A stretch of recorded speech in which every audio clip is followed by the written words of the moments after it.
నూతనంగా నిర్మించిన ఎనమాముల వ్యవసాయ మార్కెట్ పోలీస్ స్టేషన్ను మంత్రి ఎర్రబెల్లి దయాకర్రావు ప్రారంభించారు. ఈ సందర్భంగా వరంగల్ ఎనమాముల మార్కెట్కు గొప్ప చరిత్ర ఉందని, దీన్ని కాపాడటం మనందరి బాధ్యత అని అన్నారు. గతంలో ఉన్న పరిస్థితులకు ఇప్పటి పోలీస్ స్టేషన్ల పరిస్థితిలో ఎన్నో మార్పులు వచ్చాయన్నారు. గతంలో పోలీస్ స్టేషన్లకు కనీస వాహన సౌకర్యం లేదని, తెలంగాణ రాష్ట్రం ఏర్పడిన తర్వాత ప్రతి పోలీస్ స్టేషన్కు వాహన సదుపాయం, ఖర్చులకు ప్రభుత్వం నిధులు ఇస్తుందన్నారు.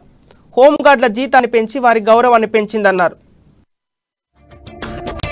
కేసీఆర్ గారు వచ్చిన తర్వాత ఒక్కొక్క దానికి పోలీస్ స్టేషన్ కు ఒక కారు ఇచ్చి, కారుకు మెయింటెనెన్స్ ఇచ్చి, అన్ని తీర్ల వసతులు కూడా ఎంతైతే అంతా కూడా 25 నుంచి 50,000 దాకా పోలీస్ స్టేషన్ లో కూడా మెయింటెనెన్స్ ఖర్చులు ఇచ్చి ఓ పోలీస్ స్టేషన్ గౌరవం తీసుకొచ్చింది కేసీఆర్ గారు అనేది మనం గుర్తుపెట్టుకోవాలి.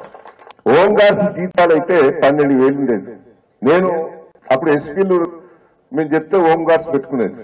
నా దగ్గరికి ఎవరన్నా కార్యకర్త వస్తే హోంగార్డ్ జాబ్కి పోతా అంటే హోంగార్డ్ జాబ్ కోడిపోతాడు, 12,000 జాబ్ కోడిపోతాడు అనేది. అంటే ఈ రోజు హోంగార్డ్కి 20,000 శాలరీ ఇచ్చి అన్ని తీరుగా గౌరవం ఇచ్చింది కేసీఆర్ గారు అనేది మనం గుర్తుపెట్టుకోవాలి. పోలీసు వాళ్ళకు కూడా మంచి గౌరవం ఇచ్చారు.